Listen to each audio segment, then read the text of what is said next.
that, and of course the Terps entertaining the Golden Gophers of Minnesota at noon on Saturday, trying to get another victory after the mess up in State College last weekend. We'll be boarding the bus, so we are taking some Ravens fans up to the Meadowlands on Sunday. If you want to be a part of it, we have a handful of seats left on our bus. Just throw me an email, nasty@WNST.net, or click on our trips tab at WNST.net. I'll be seeing this guy up at the swamps of Jersey, where I saw Springsteen a couple of weeks ago. It was a lovely night at MetLife Stadium. Pat Leonard covers all things New York Football Giants. He is the beat writer and columnist for the New York Daily News, as well as an SNY contributor, and he did some hockey back in the day, too. So I might throw a little bit of Broadway Blue puck into this thing before it's all over with. You can follow him at PLeonardNYDN, as well as at NYDailyNews.com. What's up, Pat, man? How are things in the big city? We're coming up to the swamps of Jersey a couple times. We got you guys, and we got the Jets next week, man. Yeah, Nestor, doing great. Thanks for having me. The season started promising. It was all roses, 2-0. But the Giants, losers of 3 straight now, and not pressing the panic button, but I think a lot of people around the team are, specifically because of the offense, with Victor Cruz healthy, Sterling Shepard drafted, Odell Beckham, and Eli Manning, a 2-time Super Bowl winner, not producing nearly enough, if at all, in a lot of these games. And if anything, they were supposed to count on that. So that's definitely the biggest problem with the Giants right now. I guess they were about to forget all about Parcells and Coughlin when McAdoo was 2-0. I mean, what's transpired the last 3 weeks? I mean, I caught parts of the 2 NFC East games, and I saw a lot of the Packers game on Sunday. And I don't look at it, where a team was a month ago. I kind of look at where they are with injuries, with how guys are playing. It looked kind of listless to me on Sunday night for a game of that magnitude. I thought they looked like a bad football team on Sunday. I agree. I think in Minnesota, the Giants actually started that game very well, with the exception of some penalties stalled their first offensive drive, but they had gotten a good return from Harris. They had punted the ball. The defense did its job and was going to get good field position. But Dwayne Harris fumbled a punt. The Vikings went right in and scored, and the entire game changed. And from there, they were just clearly, Minnesota was a better football team than the Giants. And then in Green Bay, I agree with what you said. They did score in the fourth quarter finally to keep playing and draw within 1 score, though the defense couldn't stop Aaron Rodgers from getting that first down and running it out. But in the middle of that game, second quarter, third quarter, it was almost like the Giants looked like a here we go again type attitude, and they're denying that they were thinking that way, but it looked a lot like that. They also were just overmatched at a lot of the key positions on the field, namely their offensive tackles. Left tackle Eric Flowers, second-year guy, first-round draft pick in 2015, just couldn't handle the Packers' pass rush, had a tough game, shoved a reporter in the locker room after. And so, with Odell Beckham's kind of antics on the sidelines a couple weeks, and now Flowers doing that, and the offense struggling, just not a lot of good signs and a lot of fires for Ben McAdoo to put out. So for a rookie head coach, it's gotten late early for McAdoo. Well, and the offensive line's everything, right? I mean, for the running game, and they've had their problems with banged up backs. But the one thing that you would have thought against a pretty depleted Packers secondary was that they could at least throw the ball around a little bit. And them struggling to do that, the Ravens have been pretty decent. I mean, in a lot of ways, and not the pass rush as much, but if that is the breaking point with this offense for the Giants, if the pass rush got better for the Ravens could be dominating on defense. I mean, they could be downright nasty if they could get to the quarterback a little bit earlier, a little bit more often. Oh, definitely. I mean, the Giants have scored only 1 touchdown in each of their last 2 games, and based on what the Ravens defense has been able to do, and they stopped the run, and the Giants do not run the ball very well as it is. So they could make the Giants one-dimensional again, as well as a lot of teams are able to do. And the other thing is that the Giants players, especially after the Green Bay game, very odd to hear them talking about how the cover 2 defense is giving them problems. Basically, the way they're saying it is that the 2 high safeties are taking away their deep threats. They like to take shots down the field. They're not able to do that unless they get a lot of protection and time for Manning in the pocket, which they're not receiving. So then it becomes, well, can we run the ball or can we complete quick passes over the middle to either our tight ends or to Shepard or to our running backs? There have been the screen game has been pretty good. Bobby Rainey and the rookie Paul Perkins has had a couple big ones. But for the most part, the guys either aren't getting open quickly enough, or when Manning is sitting back in the pocket, and the rare occasions he has had time to throw, like in the first half against Green Bay, this is the other big glaring point, is that Eli Manning has been just flat out missing guys. Very unlike him. He says he's healthy. He took a big shot from Chris Baker on Washington in week 3, but no indications that he's ailing. It just looks like he's missing some throws. And you know how it is when a team and an offense is struggling. Even if they're moving the ball, a lot of times it only takes that one big mistake to make it all roll back downhill. So that's kind of how it's been. A penalty, a missed throw, guys not getting open. It just always seems like one thing is off that kills a drive. I don't know if you saw the quotes from Joe Madden after the game on Tuesday night about high expectations and, what that signifies and all that, but clearly the expectations were higher for this defense just based on the amount of money they spent in the offseason and the guys they chased to bring in there to fortify that thing to make it better because they thought the offense was just fine, right? I mean, that's why they hired McAdoo to begin with, was based on that sort of success and the continuity. It was the defense that needed to improve, and that's where they spent all the money and all the resources. For sure. And even in week 1 against Dallas, it was surprising to see. I mean, I know we see that what the Cowboys are now, 4-1. Prescott looks like he's for real. But it was surprising in week 1 in Dallas to see the Cowboys really move the ball very well against the Giants in the air and just steadily gain first downs. But the defense held up, forced a lot of field goals, and the Giants won. And then when they basically flummoxed Drew Brees and the Saints, it looked like, oh, okay, here's where the money went to the defense. This looks like it could be for real. Great quarterback like Drew Brees being shut down. But then you saw everything come apart, deep plays being surrendered to Washington in week 3, Deshaun Jackson, Jamison Crowder, big play guys, but really, 2 plus, I believe, 44-yard touchdowns, which was something that the Giants defense, I think, thought it had gotten out of its system with its acquisitions, Janoris Jenkins, Damon Snacks Harrison, and Olivier Vernon. But there hasn't been much of a pass rush. Vernon and Pierre-Paul have combined for just 2 sacks, 1 apiece. I believe in 2 of the games, the team has no sacks at all. And, the secondary is depleted. The Rogers, Cromartie, Jenkins, they were really supposed to be a part of a secondary that was going to give teams fits, but they have to be healthy. Eli Apple, the rookie, has been injured. Rogers Cromartie playing through a groin. Janoris Jenkins actually had 2 interceptions of Rogers in Green Bay, but he was even playing through the flu. So they're dealing with a lot, but really no excuse when you spend that kind of money as Jerry Reese did. You need to get better results than what they did. I will say, in Green Bay, even though the defense was getting burnt by Eddie Lacy and the Packers early, they were the only reason the Giants had a chance to win at the end, because Rodgers and the Packers offense were held to just 6 points in the second half. So the defense has shown an ability, at least, to hold its own. So, but saying it's better than the Giants defense in 2015 is not exactly, it's not hard to be better than them. He is Pat Leonard. You can follow his journey out on Twitter at PLeonardNYDN. That's the New York Daily News, as well as at nydailynews.com. He is the Giants beat writer and columnist there, as well as a contributor on some puck stuff too. So we'll get to that at the end, and I'll rock my red and get my Barry Trotz thing going on here and continue the struggle that I've had for eternity, Pat Leonard. So. Let me say, but from the Ravens' perspective, this has been a code red week, right? I mean, you talk about sounding the alarm at 3 losses.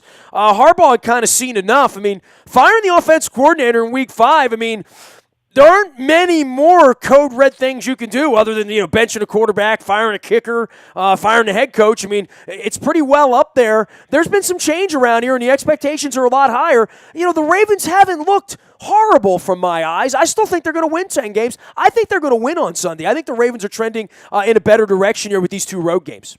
Yeah, no, I think especially when you're the Ravens, when you're Harbaugh, and you're watching, like you said, the defense has really been able to limit teams and keep the team in the game no matter what. When one of your units is so far outplaying the other, eventually it gets to the point, and you're losing games, eventually it gets to the point where you say, it's not fair to this other side of the ball. We're too good. We're too well prepared here.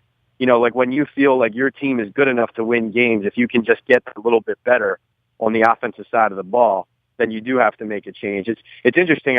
We're waiting to kind of it may be something that throughout this season, Ben McAdoo, who was the offensive coordinator the last 2 seasons and is still calling the plays this season, we may see him eventually give up the play card on the sideline to offensive coordinator Mike Sullivan for the Giants, just maybe to help McAdoo oversee the big picture more, and maybe it'll help Eli Manning streamline the offense a little better. I mean, Manning has a lot of freedom at the line of scrimmage to change calls, which he does, but there's a lot of speculation that could be something that the Giants go to, and I think that's why you see Trestman fired in Baltimore.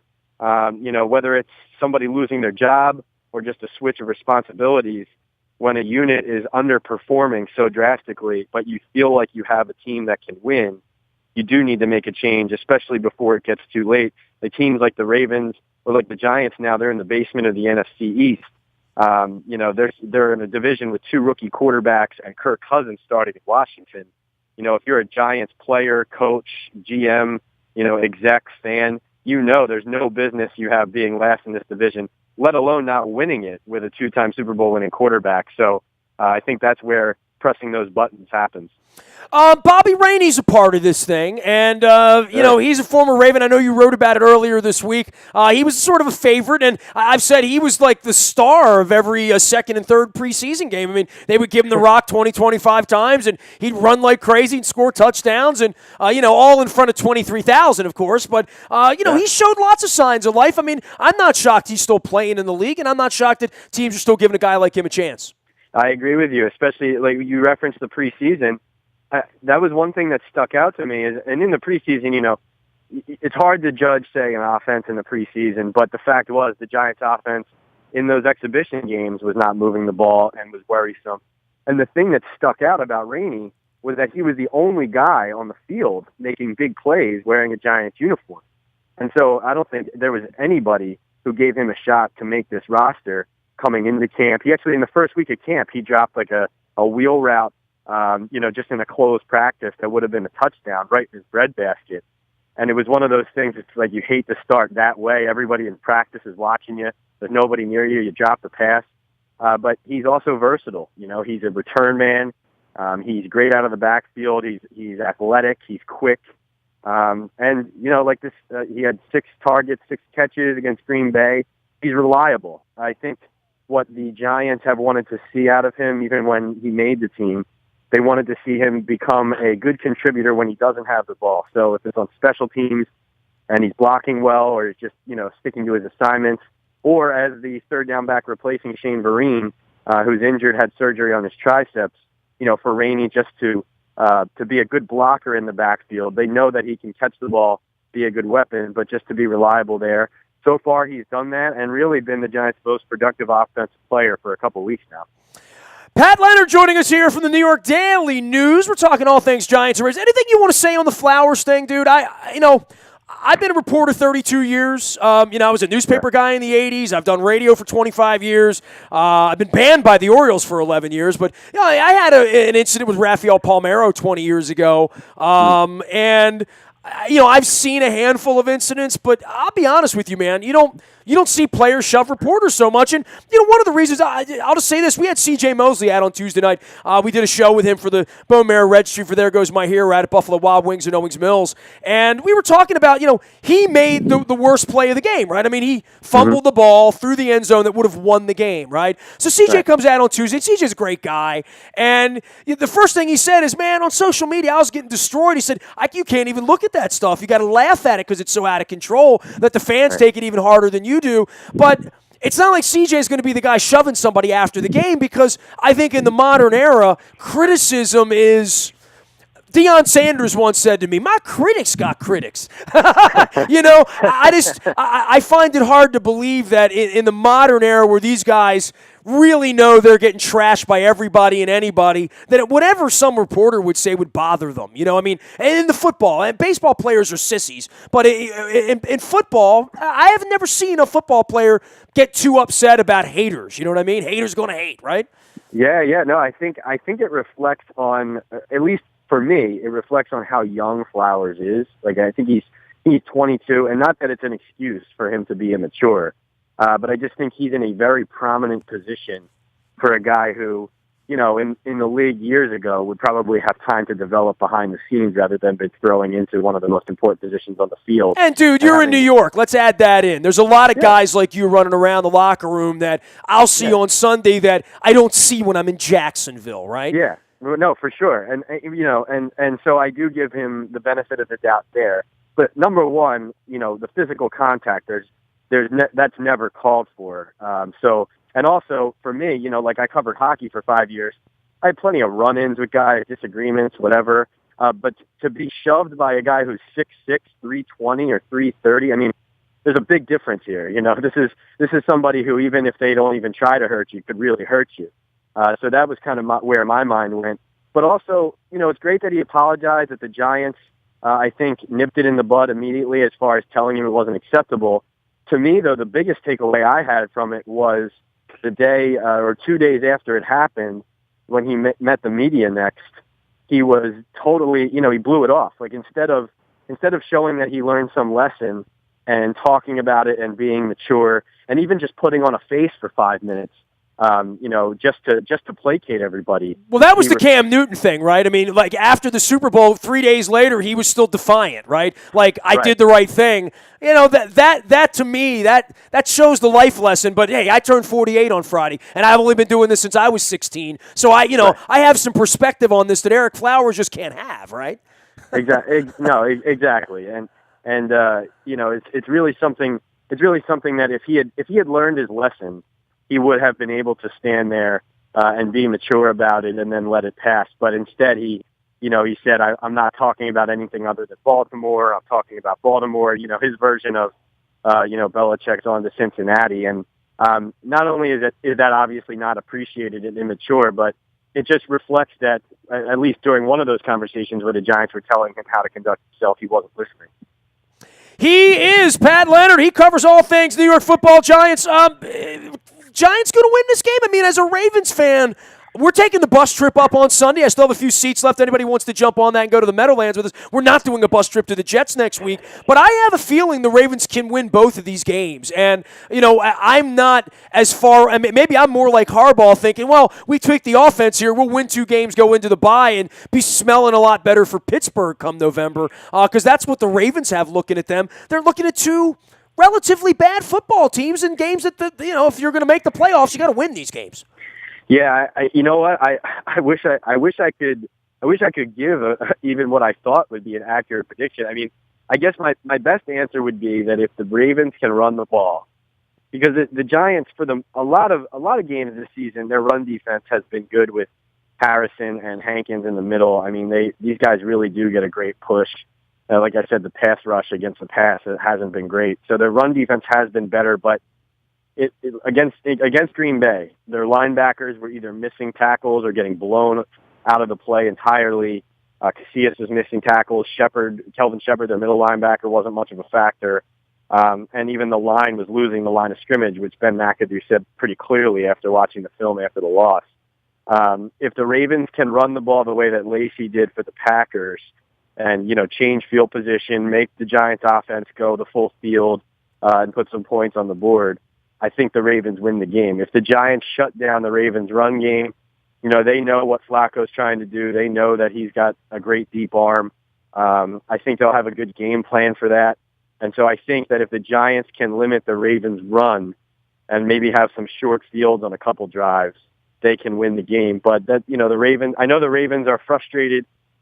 They've gotten some running production in some of these weeks, but I know they're frustrated that they haven't been able to establish that run game enough.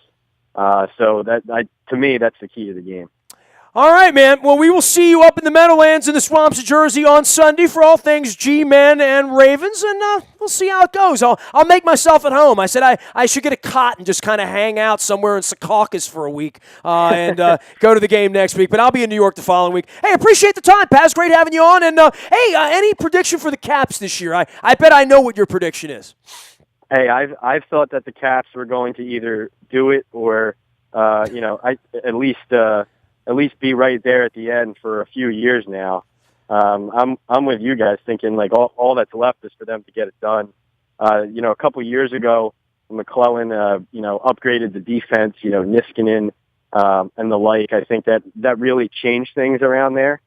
But, Ovechkin's going to have to show up in the big moments. But they're going to be one of the best teams in the league again. I mean, they really struck gold with Kuznetsov. What a player he is. I mean, covering because as you know, the Rangers and the Capitals play each other about 100 times a season. Yeah, I remember that 3 a.m. bus ride home after Game 7 up there. That's not lost on me, bro. I was on the glass bridge that night. Wishing I was at a Billy Joel concert instead of walking out of that place one more time, believing like there was going to be they were going to bring the Stanley Cup in on a boat, Pat. It was going to come right into Leonsis and Ovechkin were just going to bring it into the Inner Harbor, and we were going to drink things out of it. It's all right here in my mind, but we just got to get there, I'll say this. I thought this last year too. It's really hard for me to think that both Lundqvist and Ovechkin, with the careers that they have each had at their respective positions, will both, retire without having won Stanley Cups. I feel like one of those guys at least, deserves to raise the trophy. I mean, they both do based on their careers, but it's just hard to imagine that they could both retire without having won Lord Stanley's Cup. So I do think that it's in one of their futures, and I think that the Caps are closer this year than the Rangers. All right. Well, Barry Trotz has promised me that I get to drink Tom Ebright, who was the owner of the Baltimore Skipjacks, who I covered in 1989, 90, 91. Kenny put me on the radio. He was the first guy to put me on the radio in 1992. I was his color guy because I was the beat writer at the paper for the Skipjacks. And it was me and Kenny and about 258 other people at most of those games against the Binghamton Rangers and, the Hershey Bears and whatnot. Except when Hershey came, they'd bring 2,000, chocolate farmers down off 83 and, on a Friday night and, Mitch Lamoureux would be running around and Tim Tukey. But, those were the days. I love hockey. So, I want to win a cup, and it's important to me. Kenny's one of those guys that's such a good guy that you joke with your friends that he's a terrible guy because no one knows a bad thing to say about him. He's like one of the best people, selfless. And that's one thing that I miss about, covering hockey right now. I know a lot of people always say that about hockey, the sport in general, but, from fellow media members to the players and everything, not that football isn't that way. It was just a great experience. And like you said, especially when the playoffs start, you get really revved up. When the Rangers went to the Cup in 14, played the Kings, covering those games was like sitting in a movie. Out in L.A. It's really, really something else. That Game 7 when the Caps lost to the Rangers, I was for a little. How old are you, Pat? I am 32. So what year were you born? 84.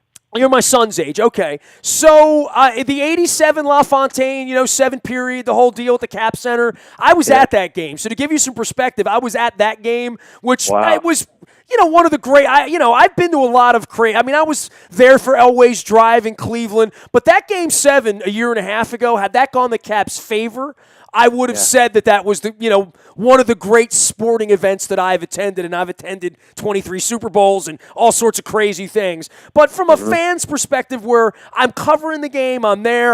Trotz has been my buddy for a quarter of a century. I just wanted him to survive that. The game, they get up the goal in Game 6, and that's where it always goes to hell in a handbasket in Game 6, right? For sure, yeah. No, that was Derek Stepan, I think, with that OT winner. Yeah, right? I remember that well. I remember that. Yeah. All right. All right, but you know what, dude? I called you to talk about the Giants and the Ravens, but you've gotten my red blood boiling for hockey, and that's a nice thing. You've given me a gift today, Pat Leonard. Hey, I enjoy talking puck, too. It's not every day anymore I get to talk it either. So I'll call Pimp the Puck later. We'll see you on Sunday. We'll have probably some bad decaf coffee together or something, okay? Oh, then we definitely will. A few cups. Yeah. Appreciate you, Pat. We'll see you on Sunday, man. All right, bye. You got it. Pat Leonard, that's P. Leonard, N-Y-D-N, out on Twitter. He is the Giants beat writer and columnist at the New York Daily News. He also covered the Rangers and was an NHL beat writer as well. That was fun. That was too much fun. That was a lot of fun. You can find me out in the Buy a Toyota Audio Vault 24 hours a day from anywhere in the world by downloading the TuneIn Radio app, becoming crystal clear wherever you are. Our morning newspaper reaches your email inbox at 7 a.m. each and every morning. That's powered up by Planet Fitness and PlanetFitness.com. Last but never least, and if you were on it, you know at 9:33 on Monday, you were first, not last, in getting the information about Mark Tressman and Marty Morningwig. It is our WNST Tech service. It's pretty cool. You should sign up. It's all brought to you by Coons Ford of Security Boulevard. And Dennis will be here on Thursday, this Thursday, next Thursday, every Thursday, doing the SSV on WNST from 3 until 5. That's every Thursday. It's all brought to you by Coons Ford of Security Boulevard. Don't forget, Thursday night, we've got Zach Orr and we've got Alex Lewis joining us up in Greenmount Station in Hampstead. We'll have crab cakes. It's my birthday on Friday, so I need some cakes. I'm going to have crab cakes.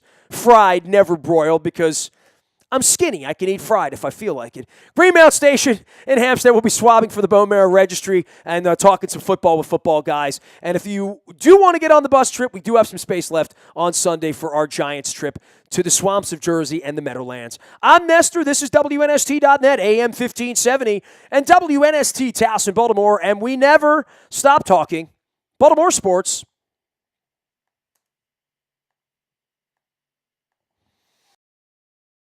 U.S. football with the Terrapins taking on the Golden Gophers Saturday at noon at Byrd Stadium. And, of course, on Sunday, we are running the bus trip up to the Meadowlands, to the swamps of Jersey, where the New York football Giants are